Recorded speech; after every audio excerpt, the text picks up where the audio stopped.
아유, 저 사진 한번 봐봐요. 사진 바꿔야 돼. 사진 바꿔야 돼. 지금 반쪽이신데. 자, 이혜정 마담님. 고집만 피우면서 내 땅까지?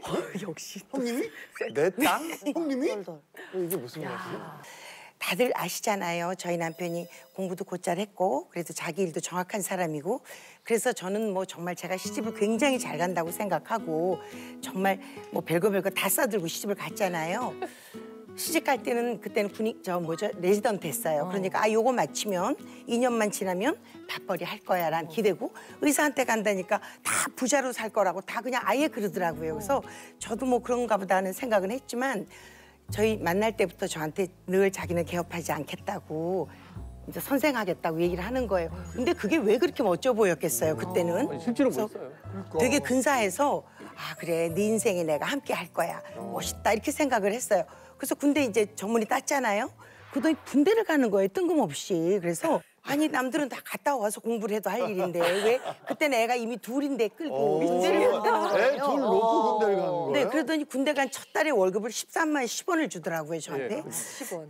아니 의사 잘 산다며 이게 이 돈이 뭐지 이렇게 생각하고 있었어요. 근데 그래서 어쨌든 군대를 3년을 마치고 그것도 막 전방 가서 막 이렇게 살다가 3년 마치고 이제 오니까 그러면 그 다음부터는 일할 거잖아요. 그쵸, 돈 벌 거죠. 집에 들어앉았더라고요. 집에 들어앉았더라고요. 그냥 가만히. 왜냐하면 자기가 가고 싶은 자기 모교가 1년에 한 번밖에는 뽑지 않는데 그 기간이 너무 안 맞았는 거예요. 그래서 그 서류만 들고는 1년을 버티면서 이제 그때는 산부인과를 하니까 이제 밤에 왜 야간 진료 많았잖아요. 그러니까 어떤 병원에 이제 그야말로 멋있게 나이트 듀티 하러 간다고 그래요. 그래서 그게 뭐야 그러니까 밤에 애 낳으면 쫓아가 받아주는 거 하나 봐요. 그걸 해가지고 돈을 조금 벌어다 주더라고요. 그걸 그 길로 그 다음에도 또 한 경쟁자가 있어 놓으니까 버티고 둘 다 버티고 또 집에 있는 거예요. 미치겠다. 그 다음에도 또 집에 있는 거예요. 3년을? 3년, 4년을 또 집에 있는 거예요. 그러니까 저는 다들 그냥 왜 개업하지? 그러면 돈을 그땐 부인과가 잘 될 때니까 벌 텐데 왜 그러고 있냐고 그렇게 얘기를 하는데 저는 뭐 선생님 할 거니까 이렇게 생각을 해서 사실은 그땐 불만은 없었어요. 그러다 보니까 4년이 지나니까 벌써 큰아이도 이제 5살 이러니까 유치원 갈 때가 됐고 작은 아이도 뭔가를 하기 시작할 때니까 돈이라는 게 현실적으로 이렇게 필요한 거구나 싶은 거예요. 근데 남편이 주는 돈은 너무 작은 한계가 있는 돈이잖아요. 근데 그것도 밤잠 못 자고 버는 돈이니까 그 가치를 따질 수는 없어. 막 제가 저를 가스라이팅 시키면서 그냥 그렇게 살고 있는데 아니 남편이 어느 날 그러는 거예요. 애 유치원은 왜 이렇게 보내느냐고. 구석 떨고 자기가 돈을 벌 생각은 안 하고 애를 보내는 걸 하지 말라고 해요. 그러고 있던 차에 이제 양쪽에서 그래도 오시면 조금씩 용돈도 주시고 뭐 상황을 아니까 보태주시면 이제 친정엄마가 오셔서 어떨 때 조금 제가 생각한 넉넉한 돈을 주고 가시면 막 대문까지 뛰어가서 회장님 안녕히 가세요 그러고 인사를 하고 엄마가 안 주고 가거나 그러면 뒤에다 대고 경비 아저씨 오지 마세요 이렇게 제가 그러고 보내던 시절이었단 말인 거죠. 이제 그러다 보니까 제가 그때 안 되겠다 싶어서 이제 깻잎 장아찌도 만들어서 팔고 이제 조금씩 제가 이제 그런 일을 시작을 했었죠. 근데 그렇게 만들어 팔아보니까 남편이 애기 뭐 며칠에 한 번씩 가서 받는 것보다는 나은 벌이가 되긴 되더라고요. 그러고 있던 차에요. 남편이 어느 날 저한테 우리 일이 하나 생겼어 이래요. 그래서 무슨 일인가 이랬더니 저한테 당신 그 땅 있잖아. 이제 의사한테 시집 간다고 뭐 들고 가야 된다고 하도 그래서 그때 이제 부모님이 있던 땅을 삼형제를 나눠주신 게 있었어요. 제법 큰 땅이었는데 남편이 그거를 우리 한 6천쯤 되나요? 4천? 6천? 뭐 저 시숙의 아들인가 6천 정도 되죠. 이 사람이 5천 아저씨인 거예요. 그런 사업하는 조카가 있었는데 그 집에다 저한테 은원도 없이 제 이름으로 된 거를 은행에 담보를 잡혀서 돈을 그 집에 해준 거예요. 그 친구가 이게 아니면 부도가 나게 생긴 거라는 거죠. 뭐야 6천은 무슨. 근데 그걸 은원도 없이 저한테 그냥 그렇게 해놓고 근데 걔가 이자를 안 내 이렇게 얘기를 하는 거예요. 그래서 은행을 막 뛰어갔죠. 가서 이제 그동안 그게 조금씩 모아놓은 돈 그냥 깻잎 파는 돈이에요. 이 얘기만 하면 입이 막 말라요, 제가. 모아놓은 돈을 가지고 가서 이제 은행 빚을 갖고 있었는데 한 2달도 안 돼가지고 그분이 돌아가셨다는 거예요, 심장마비로. 빌려갔던 분이. 그럼 어떻게 해야 돼? 네, 결국 부도는 나고. 부도 났어. 부도는 나고 은행 이자는 저는 갚았지만 그건 가버린 거예요. 그 땅은 날아가고. 날아간 거예요. 남편이 보통 때는 경제지만 보고 맨날 뭐 부동산이 어떻고 금리가 어떤 은행이 어떻고 뭐 CD가 뭔지 CD가 어떻고 막 이렇게 해서 엄청 야무지고 똑똑한 줄 알았더니 세상에 그걸 다 해주면서 자기가 어떤 담보도 없이 그렇게 해준 거예요. 그래서 제가 아니 이런 헛똑똑이를 보고 내가 이렇게 하고 살고 있나? 되게 막 서운했던 시간이 있었어요. 근데 이제 이렇게 해가 바뀌고 나서 생각을 해보면 어쨌든 이런 살아왔던 세월 다 그만두고 이젠 저질이나 그만하고 저한테 얘기라도 좀 하고 이제는 그래. 그저 건강 챙기면서 살았으면 좋겠다. 제발 잘난 척 좀 그만했으면 좋겠어. 올해는 진짜 잘난 척 그만하고 좀 의논 좀 하고 살았으면 좋겠네요.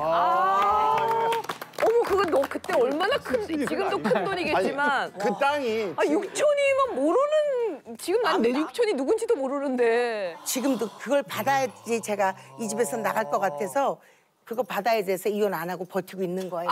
네. 그 옛날 시세로 채무자하고 같이 사시는 거예요? 네, 그럼요. 예. 네. 채무자하고 변제받을 일이 있어서. 받을 게 있어서. 야. 아니 이거 어떡하면 좋아 너무 큰 걸 얘기를 해서 근데 사실 이제 올해는 뭔가 안 저질렀으면 좋겠다가 아마 약간 나이가 못하고 지금 내가 약간 불안불안한 남편을 둔 많은 이제 아내들의 그 약간 뭐랄까 불안증 네. 예, 그 대표가 아마 우리 신재원 마담님이 아닐까 아, 왜요? 혹시 그런 거 없어요? 나이가 못하는 네. 남편 때문에 나 올해도 불안하고 올해도 안 갑갑한데 그럴 것 같은데. 제가 요즘에요 그 드라마 애인 있어요를 역주행하고 있어요. 네, 예. 그거 그 옛날 거 아니에요? 예, 지진이 씨랑 김현주 씨랑 나오잖아요. 근데 지진이 씨가 너무 멋있는 게, 그러니까 뭐 이렇게 막 이렇게 위험 상황이 나오잖아요. 그러면 넌 빠져. 위험해. 넌 절로 가 있어. 막 이런 게 너무 멋있는 거예요. 저는 현실에서 안 되니까 드라마에서 너무 막 공감이 되고 너무 멋있는 거예요. 근데 여자니까 좀 그런 좀 보호를 받고 싶은데 제가 조영구 씨랑 살면서는 항상 좀 이렇게 뭔가 방치되고 그리고 또 뭔가 제가 자꾸 전면에 나서고 뭔가 약간 혁명가 같은 느낌이 들고 자꾸 뭐 이렇게 억세게 살게 되는 거예요. 저도 이렇게 살고 싶지는 않았거든요. 그랬는데 그러니까 예를 들면 동네에서 아파트에서 금연구역인데 자꾸 어떤 분이 담배를 거기서 피시더라고요. 근데 저희가 낮은 층이라 거기서 담배를 피면 담배 연기가 올라와요. 근데 제가 그거를 이제 그 증상을 느끼고 계속 이제 증거 확보를 계속했죠. 그리고 이제 며칠 뒤에 가가지고 경비 아저씨한테 전달이 됐냐 그러니까 전달은 됐는데 그분이 직접 올라와서 얘기를 하라고 했다는 거예요.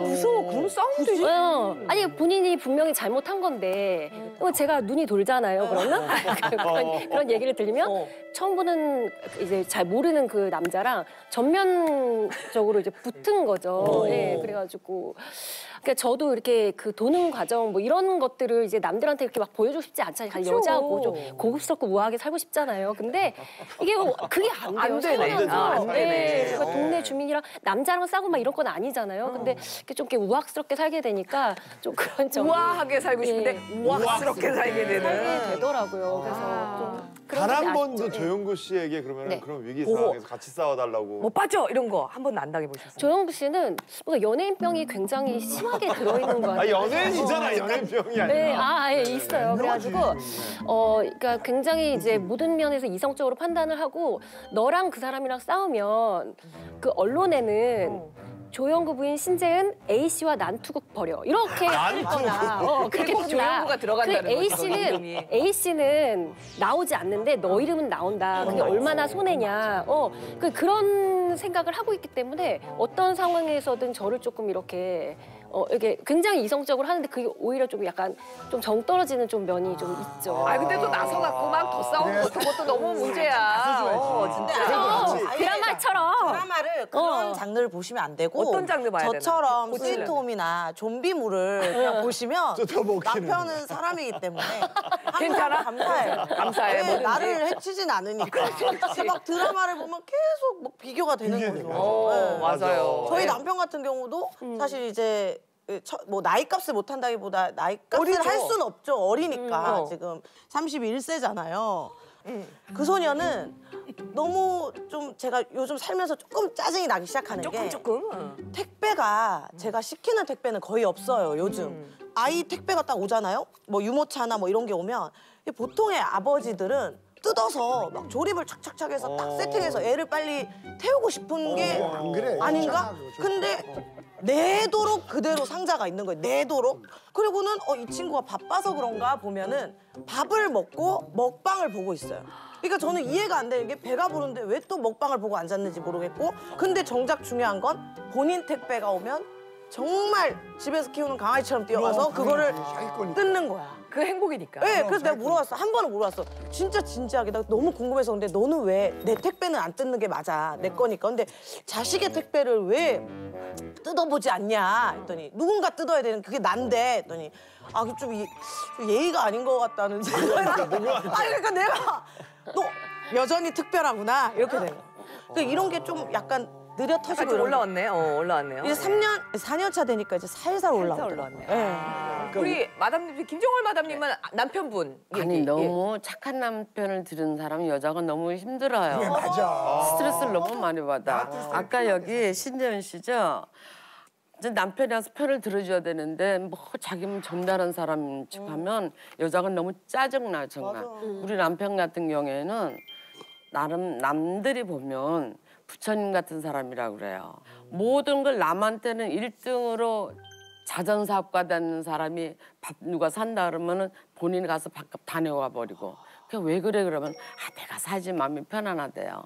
근데 한 번은 이제 제가 미국에서 결혼 생활할 때 슈퍼 가니까 갈치가 이만한 게 너무 큰 거예요. 그래서 그걸 2마리를 사갖고 가서 1마리를 걷더니 나 아기하고 어쩌고저쩌고 들락날락 하니까 혼자 다 먹어버렸어요. 갈치를. 갈치를 그 고지식해 좀. 앞에 있으니까 다 먹어버렸구나. 우리 남편이. 그러니까 남들한테는 1등 남자인데 집안에서는 잘 몰라 그거를. 그러니까 나한테 1등 남편이 아닌 거예요.